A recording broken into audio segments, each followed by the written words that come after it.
Okay folks, today we are going to be taking a look at a deck that has just landed on my doorstep. It's Pixie's Marseille Tarot. I've had a flick through, I've taken a look at the book, and I am utterly blown away.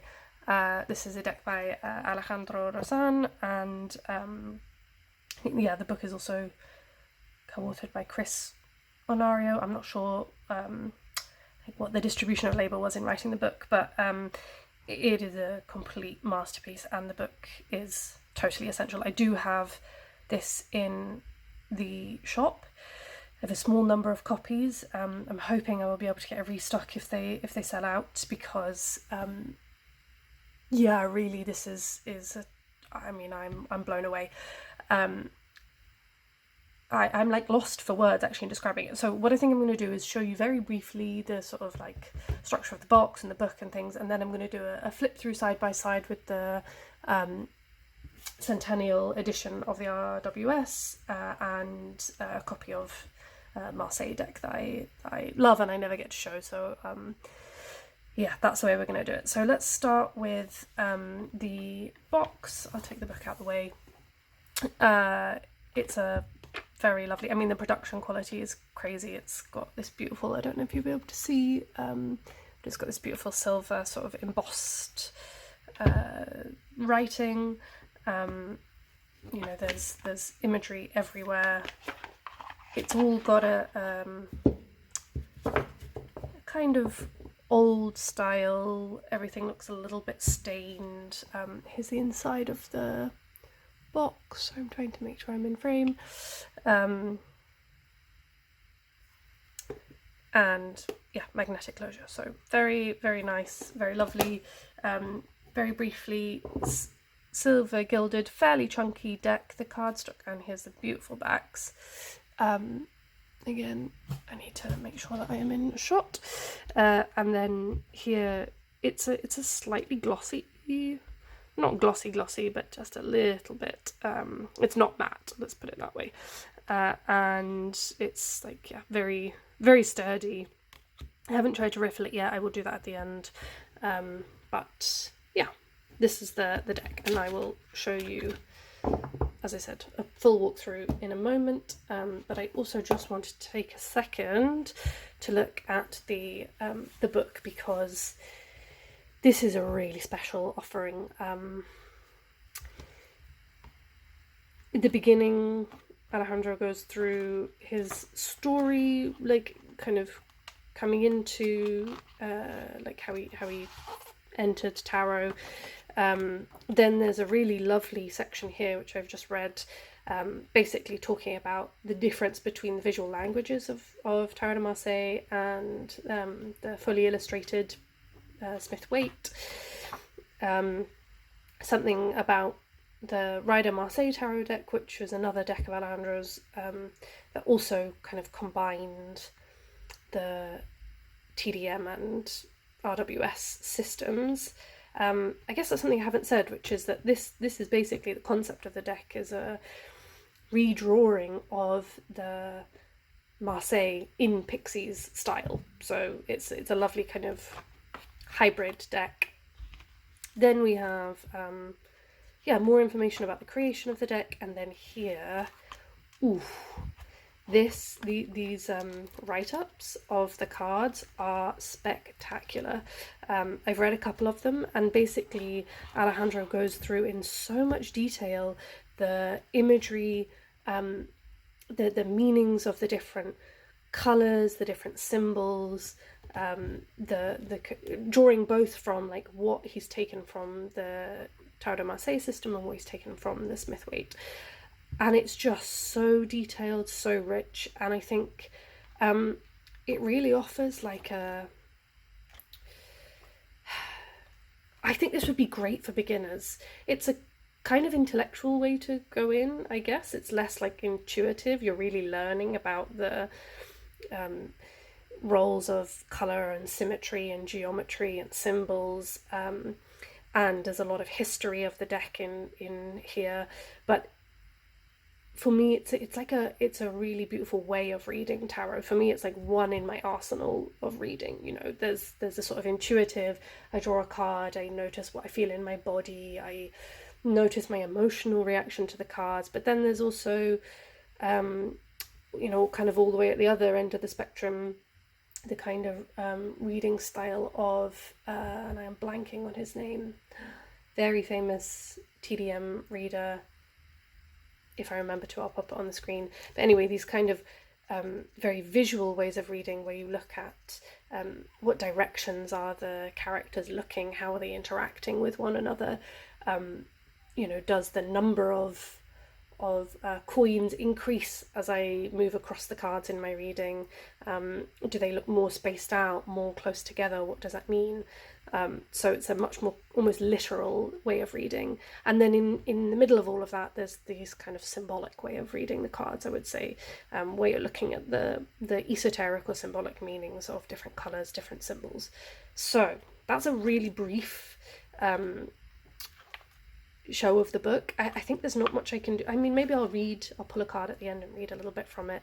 But it is really very, very special offering, and it's also fucking amazing in terms of quality. It's a proper bound hardback book. I feel like doing the content justice. So now I will pause and I'll set up the flip through, and we will compare with the Centennial and a Marseille.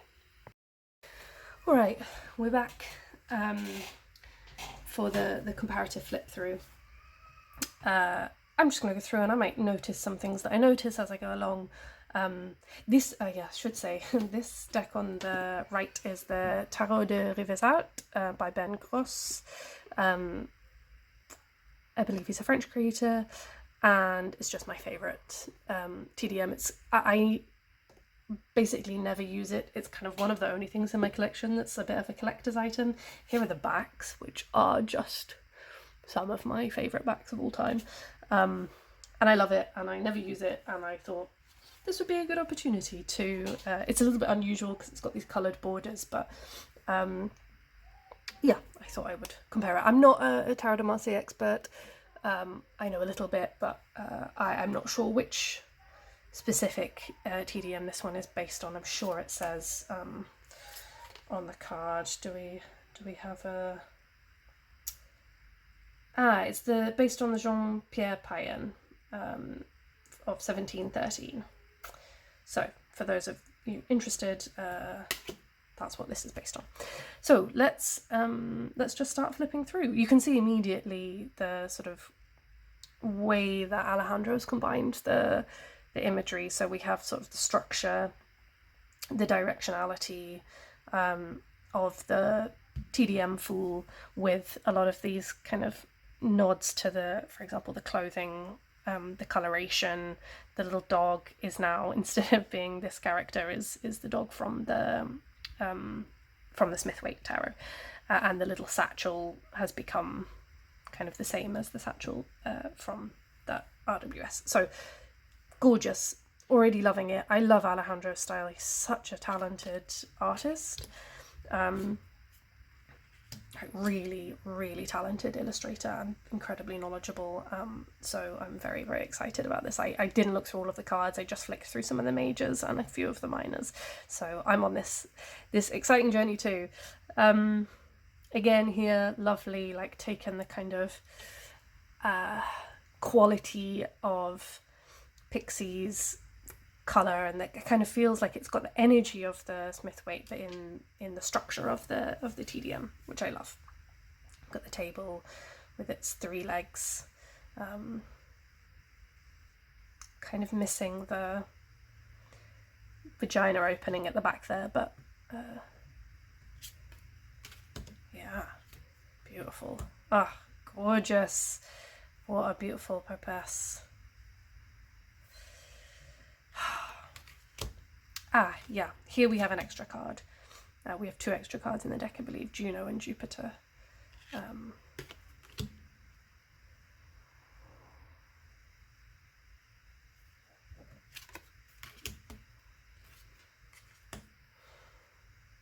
Absolutely love that.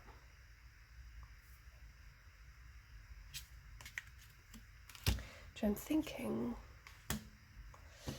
wondering if it would be better to also include, I do have another TDM here which I'm wondering is a little bit more similar.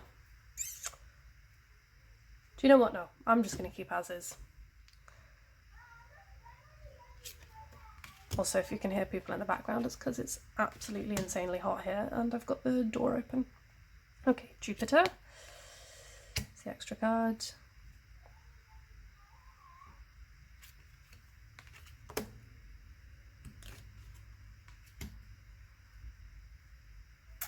Yeah, and you also can sort of see where the similarities are between TDM and Pixie's deck. Like there are some cards that are really similar and others that are like quite drastically different. I really feel like this is going to become my go-to deck. I just absolutely love the style. I love Alejandro's illustration style. I love the concept. It really pulls together a lot of what I love about both systems.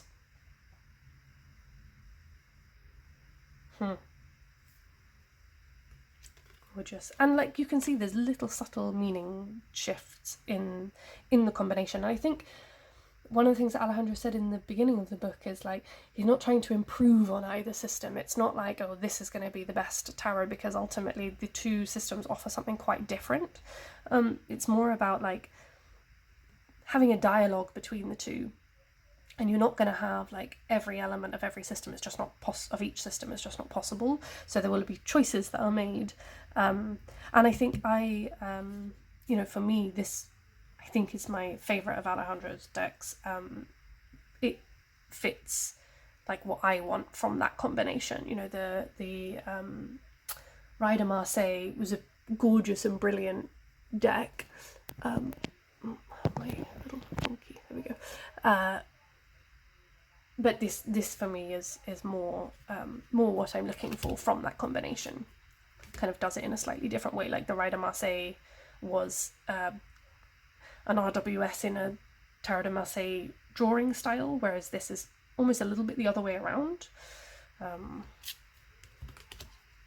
Though it does also include, it's not just TDM in an RWS or in a Pixie style. It does also kind of, yeah, I don't know, combine more of the symbolism of the RWS in with the TDM. Gorgeous, gorgeous, gorgeous.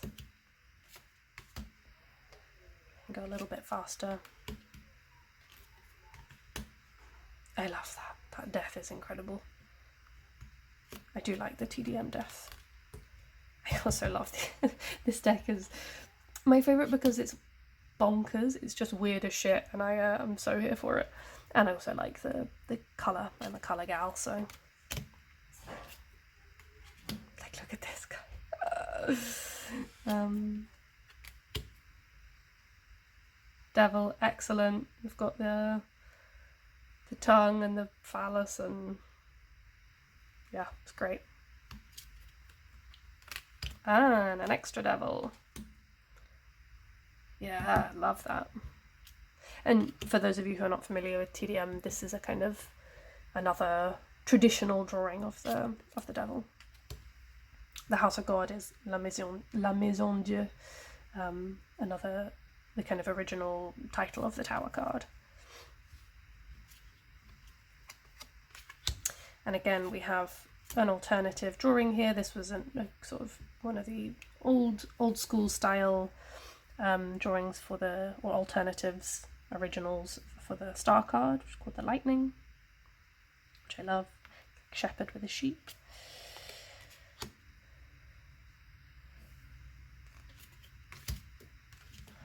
I love this deck. And a third, which is, I think sometimes used to be called the Astronomer. But don't quote me on that. I might be spreading misinformation. Here we see like a really strong similarity across the cards. Another alternative to the moon. So we've got a lot of alternatives for the majors in here, which I actually did not realise. love that combination of the sort of structure of the TDM with the sunflowers, because I adore the sunflowers on the sun card. Lovely.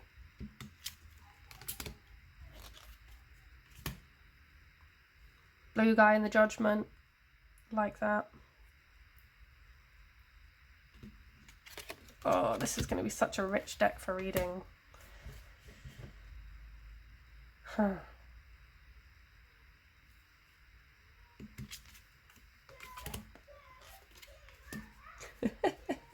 Sorry, I'm laughing because I don't know if you'll be able to hear it, but there's a kid outside having a great time. This is very similar to the Pixies. Now, here's what I've been very excited to look at, which is how the combination of the two is handled in the minors, because with the majors, it felt a little bit more straightforward to sort of imagine.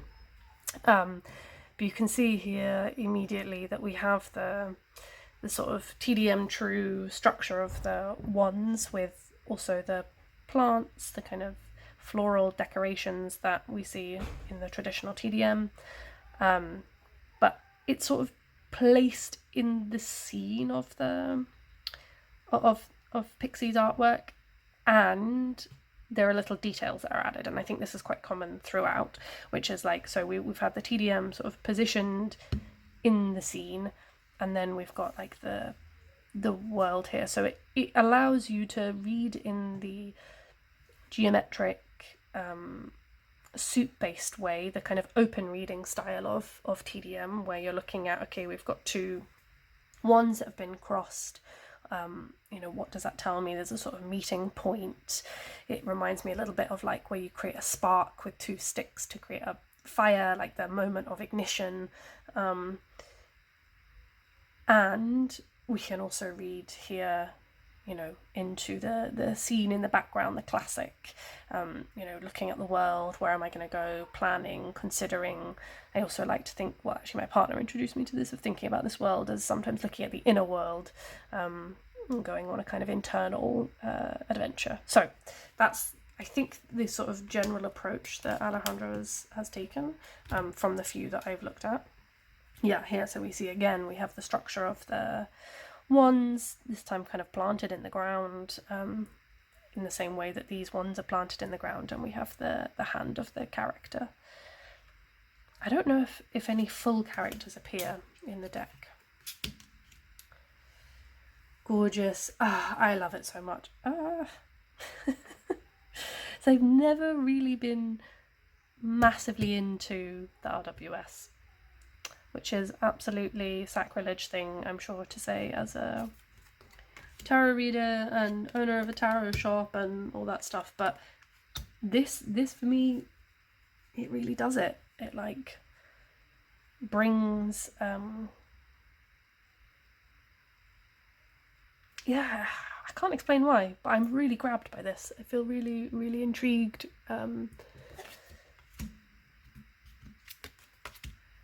excited about the prospect of working with it and what it might open up. Yeah, see the little wreath. Now here, yeah, okay, so here is where we have, so we do have some full characters without a face, and the structure of the TDM has been slightly changed, so that we have still this character who's like almost grabbed this wand in the middle and is using it to defend. Yeah, okay, and again we have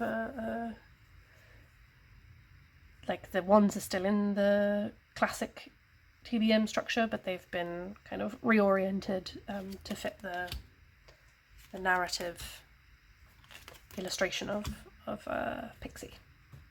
Love that. And there's so much that you can read into this, I think, beyond, like it's not just a pure merging, you know, there's, I think something new emerges in between the two decks.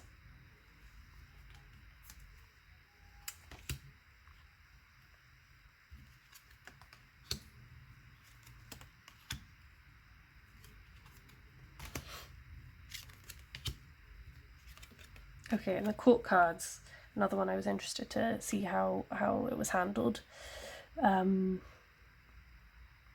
yeah, so it looks like we have again sort of the structure of the TDM, the like standing position with in terms of like where the legs are and where the hands are, although it's obviously quite similar, but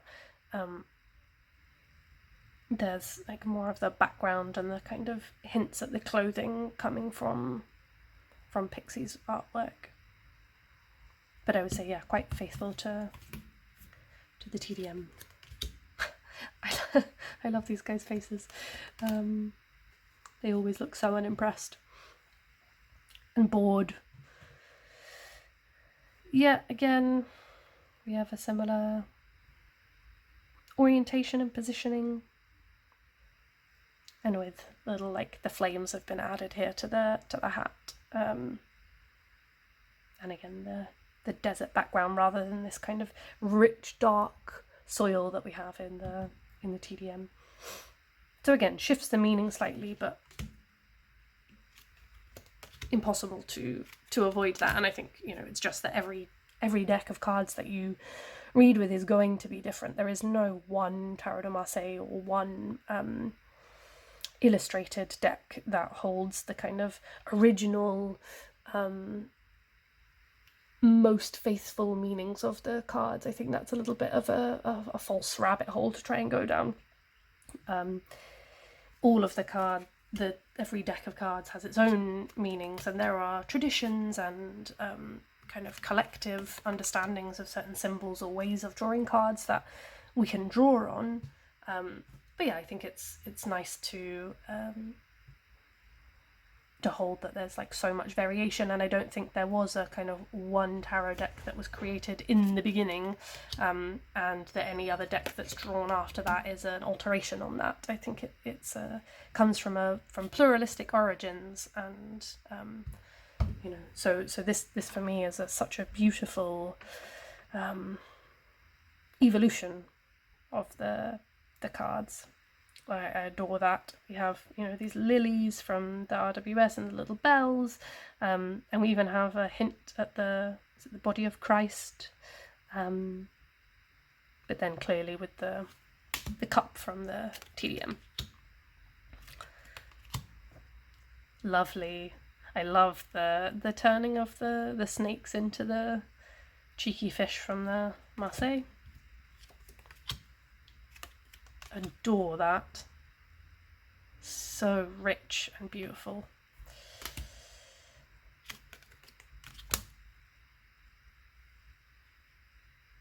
And here, you know, we have, I would say, a little bit of a tension in meaning between the Four of Cups, which is really, I like Esty from Mindful Tarot's way of talking about this as the stability of the heart.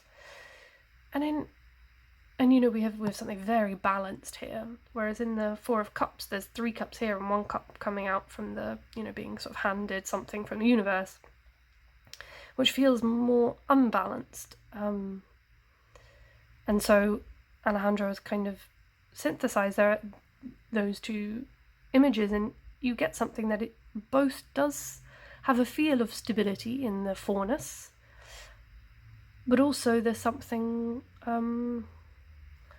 imbalanced in the fact that you have the hand over here holding out this cup, and even the plant matter looks a little kind of tilted. So yeah, I mean, I'm not sure what to make of that in absence of a reading, but it would definitely be something to draw on in reading. Here again we have an example of where the structure of the TDM has sort of been abandoned a little bit, but in favour of holding more of the staying more true to Pixie's depiction.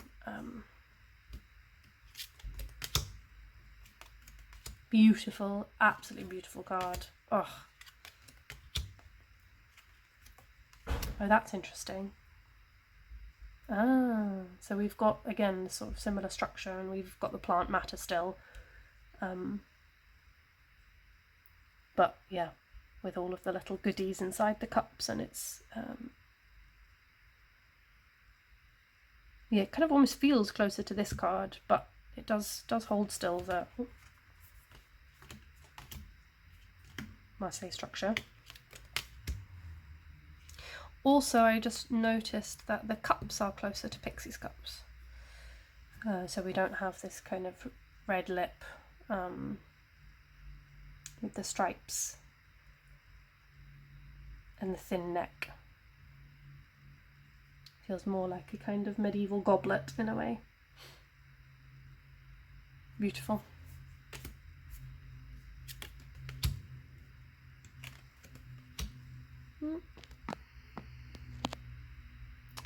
Hope I'm not too wonky.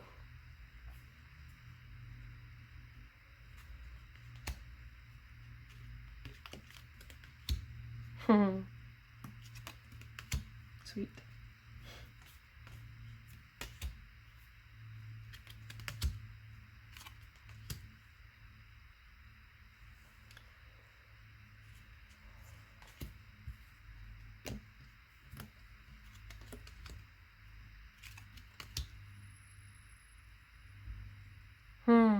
I like this feels like a nod to Hermes. Ah, so it is. Maybe that's something that I was not aware of. Lovely.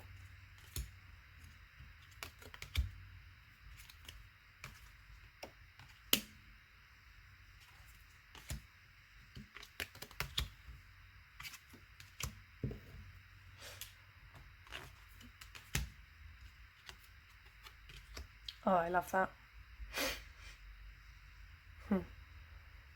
Slightly different to the version in the Ride of Marseille.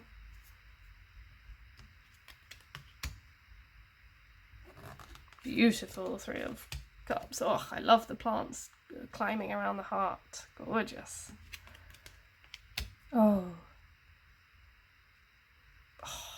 Some of these cards are really stunning and really novel.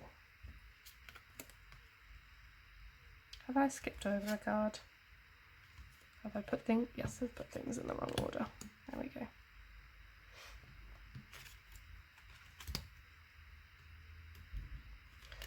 I also like the lack of faces because it leaves more of an openness like you have with TDM.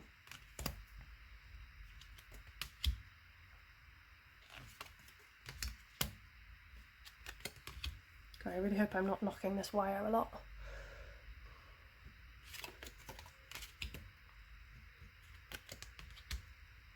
Love that.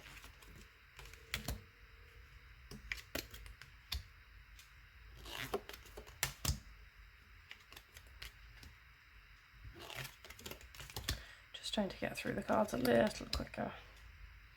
Another great, I really like this deck. I think it's going to become a firm favourite. I mean, I'll let you know. I'm going to start trying to do like in-depth reviews after I've been working with decks for a while.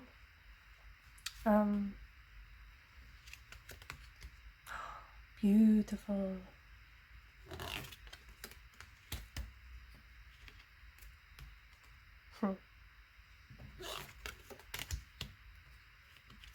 But yeah, for now, definitely calling to me. Clinging onto his coat of arms. Absolutely stunning. Wow.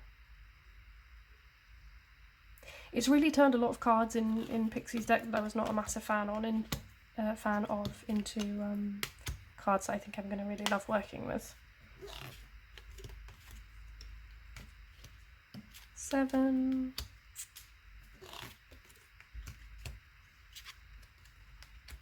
Oh, I like that. With these two kind of down here on the floor.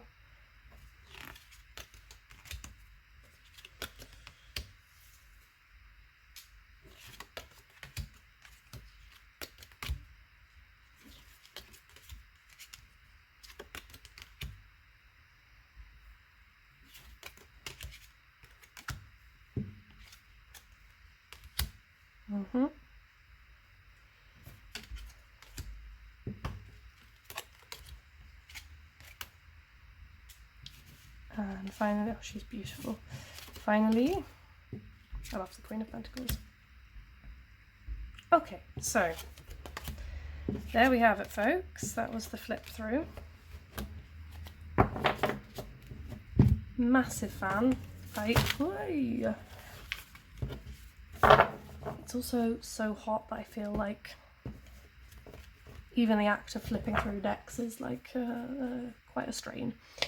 I think the heat wave is most definitely on its way back. Okay, I'm gonna pause and come back and do a brief reading from the book.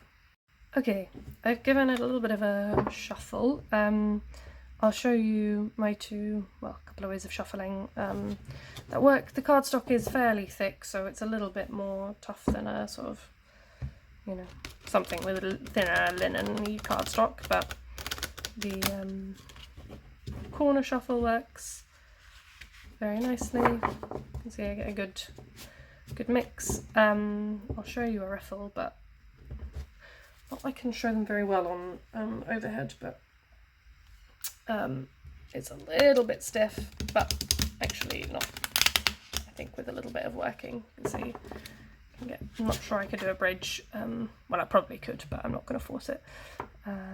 Like fairly good mix, and then of course overhand shuffles really very beautifully. So let's put a card and read from the guidebook just a bit so that I can show you what I mean when I say that the entries are just incredible and hold so much. Oh, hello you. Let's see, what card have we been offered? King of Cups. Lovely. So let's find the King of Cups in the guidebook. And I believe that the entries, yeah, so the entries for the minors are, excuse me, are shorter. So let's have a look, and then I'll pull a major as well so that we can get a sense of the majors too. So here we have the King of Cups carries a large rounded cup, similar to that of the Queen, but open at the top, indicating an emotional openness that, though protected, remains receptive. Its elongated design also makes it functional visually as a scepter, alluding to the attribute he holds in the RWS and reinforcing his emotional authority. Nice. His posture is particularly significant. The body faces the left of the card, towards the past, while his head turns towards the right, towards the future. This duality suggests learning and conscious direction. Sitting in the middle of active waves and behind him a ship and a fish in motion, the king remains calm and stable without being swept away by what surrounds him. So you can really, really immediately see the combination between the imagery and the meaning of the Smith-Waite tarot card, and also the kind of TDM style, looking at the directionality of the body and the significance of that. Details such as a fish charm hanging from his neck, the shoes that recall scales, and his beard divided to evoke fins reinforce his connection to the element of water. Oh wow, beautiful. I don't know if that comes from TDM or Pixie, but really lovely descriptions of the symbolism too. The King of Cups embodies emotional balance, feeling deeply without losing control. Emotional balance is the key word, and then in light, maturity, control, wisdom, serenity, empathy, stability, and in shadow, emotional repression, disconnection, and coldness. Great. Really, really lovely, like kind of encapsulates everything that you would really want to know about this card, the imagery, the directionality of the body. Not so much about colour here, but I feel like it really captures the like core things, and how the core symbols and how they relate to the meaning of the card. So like having read that, you can obviously immediately understand these key words in light and shadow, and why they've been chosen. So that was a minor. Now let's see if we can pull a major. There we go. On top of the deck, Temperance. And then you will get a sense of the write-ups for the majors. And obviously, yeah, for the minors, like there are card reproductions, but they're very small. For the majors, I think we have full, yes, full page. Can I do it? Can I find Temperance? That's the devil. There we go. So, well, I won't hold. Oh, it's ever so slightly different. That's interesting. Huh. I wonder if this was just a re-drawing that was not updated in the book. Now I'm going to have to check that for the other majors. Let's check for the Hermit.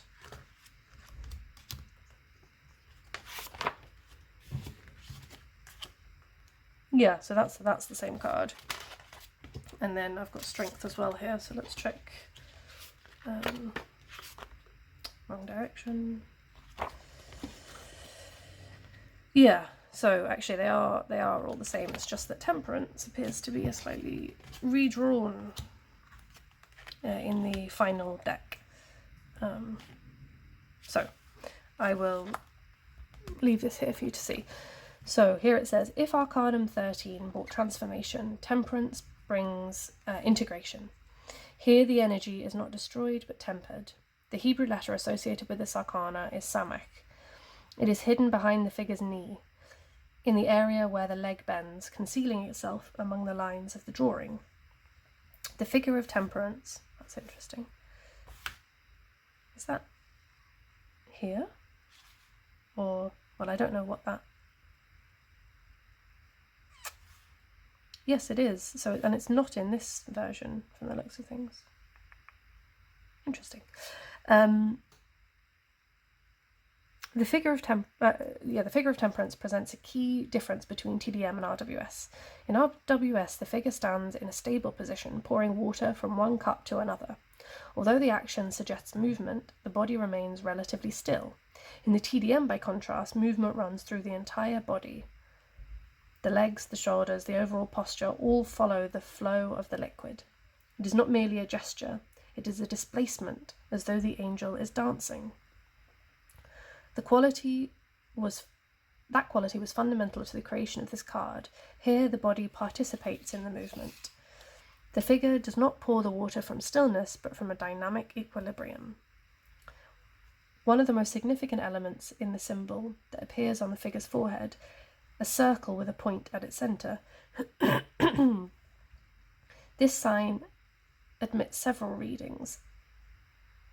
In astrological terms, it is a symbol of the sun, centre, consciousness, source of life, but it can also be interpreted as an image of contained emptiness, a point of origin, a totality centred in a single place.